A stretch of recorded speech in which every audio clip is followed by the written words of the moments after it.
Hello everybody. Well, it's been a while since I've uploaded. I wonder how long it's been. Oh my goodness! Well, you saw the thumbnail. We're talking about eNVy. No, not that. Or that. Oh, come on now. The ship. Yes. 8 videos in and I talk about shipping. Now, my history on ships is rocky. I used to be a huge shipper, but then I eventually stopped caring. Until I got into murder drones, seeing eNVy, and it kinda got me into it again. Nowhere near as powerful as before, but I can enjoy it. I think a good ship should be able to add to a character, and make them have more depth. When done right, it can make for really compelling characters. Speaking of which, eNVy. Now I'm fully aware of the whole mid-series ship war between eNVy and eNVy and how crazy it got. I joined the fandom right as that whole debacle was calming. But I only really cared for eNVy. But as V became my favorite, and I started to learn more about her character, the more I started to notice how much V's life was involved in protecting and caring for N. I mean, episode 8 reveals how much she cares for N, basically being blackmailed by Sin to keep her past from N. Sin using freedom for V and N as a kind of leash for V. And now, eNVy is right up there with eNVy, if not, maybe even more. Now this isn't an attack on eNVy fans. I like eNVy plenty, even if I feel if post-MD content nowadays is mostly either eNVy fan service or Sin. Which isn't a bad thing, I think. I like eNVy plenty, and in the end I'll talk about how I think both eNVy and eNVy can coexist and add layers to the characters. But first, for some background, eNVy was originally supposed to be the endgame couple, as N said. I actually kind of have a crush on her. You can't tell her, okay? That was dropped, but this was a Liam Vickers trope from the start. Think literally any of his other stories, it's always murder with a dorky male protagonist, with a third wheel emo sometimes being there. But in Murder Drones, the reason N ended up with Uzi is that during its pre-production she started to become more popular with the crew, and eventually became the main character. And with the story they made, N and Uzi was just too perfect to pass up. But I still think there was, and still is, merit to eNVy. First, let's go over N and V's dynamic chronologically in the show's time. We start in the Elliot Manor. Tessa rescued N and V from the dump. As both were disposed improperly, they became the beloved drones of Tessa and lived in the same house. N and V would seem to have a strong bond, having feelings for one another. Most of their dynamic is left up to interpretation, as we hardly see it unfortunately. Episode 5 does give a bit of a glance into this. N constantly caring for V, reading her books when she was in a state of comatose. In real life people read books to loved ones that are in a state of comatose, as they could have the chance of still being able to understand. I suppose we could extrapolate that they like to read together. It's a simple trope of shy girl and dorky guy falling in love. And here we see just how dedicated to eNVy was. She did what Sin said, killing worker drones. She would mask her true personality with a sadistic facade, not only to keep N at arm's length, but to protect him from his past. If she got close to him again, she could accidentally spill her past to him. I love morally grey characters. Characters that do some pretty bad things, with good intentions, and V is definitely up there. Her whole personality was built off of a desire to protect N, so that she can have a future with him. This was her reality. And for a while, she got off mostly scot-free, as N still liked her, so if she just kept up her job, and impressed Sin, things would go smoothly. I assume of years of murdering, this is where she got a more sassy, snarky and slightly apathetic attitude from. But her caring core of her personality was still the same. But all that changed when N met Uzi. N started to question things he shouldn't have. Why he's murdering workers? Did they have a past beyond being disassembly drones? V would try to push it off, But we see her personality start to shift at the end of episode 2, as it teases that there's more to V than being a psycho as she was depicted during the pilot, and episode 2's first half. N after episode 2 sank to a new low, as he found a friend, only to scare her off, just by association with Jay's eldritch form. V would try to comfort him in a roundabout way, but N was starting to get annoyed with V's attitude. For the first time, he questions V on their past, and this visibly shakes V. This hasn't happened before, he's never asked that. She tries to bribe him, promising if they are free, they will only kill what they need to survive. V is getting nervous, she's never had N question their past. If N took her up on that deal, I feel that V would try to take care of N, by coaxing him from thinking of his past, or Eldritch J. Now, from N's perspective, he started off life with this job, and want to impress V and J. But constantly failing to gain their attention, ruined his self-esteem. He meets Susie, and decides to leave his job. He starts to get flashbacks of his past, but doesn't know why. He tries to gain V's attention, but she still stonewalls him, and at his lowest moments, after losing his first friend, V was there to mock him. So we come back to this scene in episode 3, N's trying one last time to reach out to V. He doesn't know that V knows everything.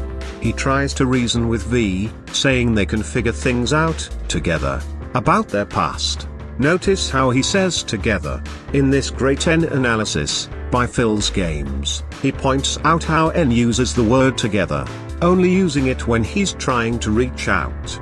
The only other times when he uses that is when he reaches out to Uzi after her rampage, and her right after decapitating quote-unquote Tessa, after going though a lot. So, imagine how it'll feel to really open up to someone, only for them to once again stonewall you. You see, they might have some reason, but refuse to tell. I'd be pretty upset. These reasons were coming from a deep protection of N. But from his perspective could be coming from anything, including just a want to screw with his head. V from that point only shows her first layer, her mask. I see V as a 3-layered character. Her psychotic mask that she lost in the early half of the show. Her apathetic, serious, but snarky self below that. And her soft, compassionate core from the days of the manor, that really drives her decisions, as she tries to hide that behind sarcasm. V knows she can't accept N's offer, as Sin is watching, not to mention that she knows about their past, so she rejects his offer by incapacitating temporary, and running off, fully accepting the fact that he might hate her for this, as she goes to massacre the prom. What's best for you? Even if you hate me for it. I feel here is where N kinda lost help on trying to get V. He's extended the olive branch to her so many times, and she keeps rejecting it. I wouldn't say this is where he starts feelings for Uzi, but defiantly where he loses them for V. And the last part of the episode, N really kinda sees how much of a bad person V is, as she acts aloof. In episode 4, we start to see a shift in V's character. This is where her psychotic mask starts to fade, and we get her more snarky side, serious side, and more of her soft side. This is where her rift with N hits a boiling point. N isn't hostile to V, until V wants to kill Uzi, seeing her as a threat, but N is trying to talk her out of it, and we see a bit more into N. N is sick and tired of V keeping the truth from him. In this scene, he's pissed with V, not just because she's trying to kill Uzi, but that she isn't telling him why, so they can come up with a solution. From his perspective, it seems that V wants to kill Uzi for at best maybe being a threat, and at worst out of jealousy. He doesn't know V's struggles, and who could blame him? He's tried to help her, but she keeps rejecting him. I find this scene cathartic for N's character, as he finally stands up for himself. He's tired of V's seemingly BS, and now when V wants to harm his only friend, he's going to stand up to it. But it's also a great scene for V, as this is when she sees how much her bearing N from the truth is tearing them apart. This is a realization. V isn't shocked because N attacked her. She's shocked he's putting his foot down. He's never done that. V is visibly shaken. I think she expected N to start not liking her, but never lash out on her. He wants to know why V is so afraid. She tries to hide that, but N just speaks honestly, being really mad at her, and with good reason. Then V goes to fight Uzi, seeing her as a danger, and Uzi clowns on V. But N stops it just before Uzi goes for a killing blow. V sees N make up with Uzi, and seems suspicious, but I feel she was also a bit jealous. But after a brief comment from Lizzie, I feel V started to reflect a bit, and notice how much Uzi was just like her when she faced the same thing. So much so that she took the blame for Uzi's classmates dying, instead of, well, you know. We already covered episode 5, but I guess we can talk about this little gag. I mean, we do see V blush a bit at N, showing she probably does still have some feelings for him, but I'm not lingering on it. V here was pissed at Uzi not for tampering with her mind, but for showing N his past, something she's tried years to keep from N. Then in episode 6, there isn't much, but I wanted to highlight some things. First, the long shots Tessu and V had. Now we know that, spoilers, Tessu is Sin. You can tell that this is actually Sin non-verbally telling V to keep quiet. Remember the deal. All without words, as V's expression can explain her feelings of unease. Then there's the infamous sacrifice. Now, I'm not sure what the point of it was, but I'll give my interpretation. V at this point has carried on for so long.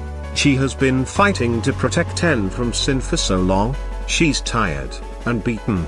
N is so close to having all his memories, and he has Uzi now. Like V's sarcastic remark to N and Uzi holding hands, I feel is her hiding her emotions of envy and or her feelings of sadness. V is tired of all this, and has fought a good fight, but N has everything he needs. She was horrible to him out of necessity, because she loved him, and it didn't pay off. He was in better hands than her own. Uzi did what V wished she could have, giving N the support he needed. She loved him, and because of that love she kept away from him, degraded him, and kept his past from him. While Uzi's been there to empathize with him, give him a friend, and help him find out about his past. The whole Uzi I trust you line I think is V revealing that she sees Uzi as her better. She's only done hurt to N, while Uzi's only done good. I feel V here is telling Uzi that she trusts her with taking care of N, letting him go, finishing her arc of letting N do the things he wanted, instead of what she thought was best for him, letting him go his own path, despite what she would have liked. Granted, you do kinda have to scrap that conclusion together, but I think it's sound enough. But then why didn't she die? This is just speculation on my end, but I feel she realized that she could still fight back.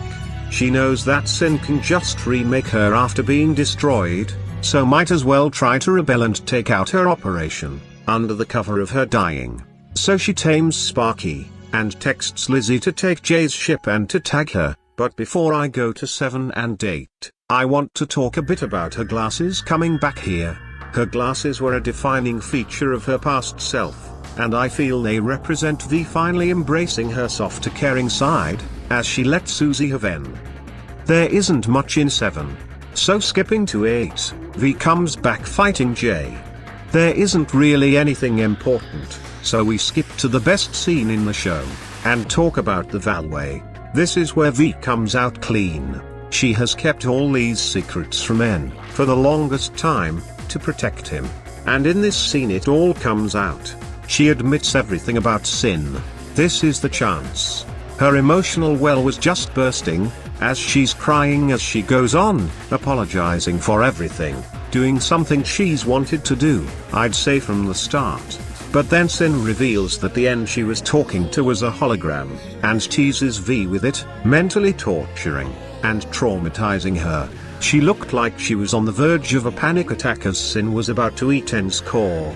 But Khan comes in clutch, and saves N. Then Uzi saves N and V just as Sin comes. The three fight. and win. Now the day is saved. Uzi and En are a couple, and V accepts it. I feel eNVy at its core is just a great way to explore V's character, even if at the end didn't become the final couple. V cares for En greatly, and will do anything to protect him. Granted, the other option was get puppeted around for the rest of eternity, but she does genuinely care for En. It also makes a really beautiful arc for V. The whole series for V was protecting En. She did whatever she had to protect him from the truth. This grew a rift between the two. If it wasn't for V pushing En out to protect him, they probably would be together, but she did, and formed rift.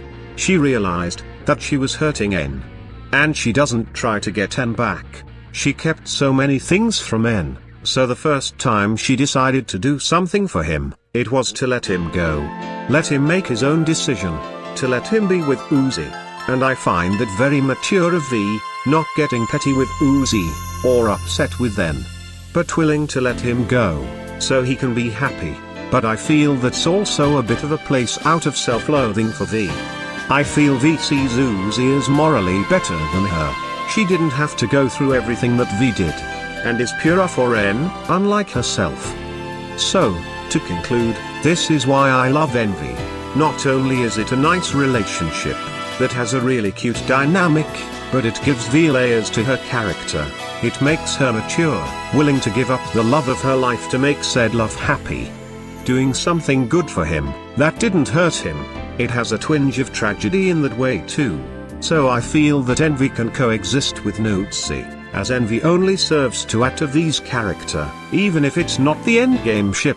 And it opens possibility to explore her character, like maybe her and En reconciling after all those years of pent-up feelings and regrets, or maybe opening the way to let go of her feelings for En. Maybe going with Lizzie. Anyway, as of for now, sayonara. Hey you all. I know I normally do a more silly post-credits thing, where I pull some random video to surprise anyone who's still in the video. But not now. I want to thank you all for watching, and tell that yes, the Murder Drones Episode 1 retrospective is coming. I have everything set up, and need to edit. I know I said I'd do it for months now, but I've been going through writer's block, procrastination, and a lot of technical issues, and when I finally sat down to edit, my computer conked out, and I reinstalled Windows, deleting CapCut, and all my data such as my Retrospective that I was 16 minutes into editing, along with it. So, there's a lot. But, I've still got the recorded script, and a lot of images to correspond with it. I just wanted to work on something relatively smaller in the meantime. So, yeah, see ya.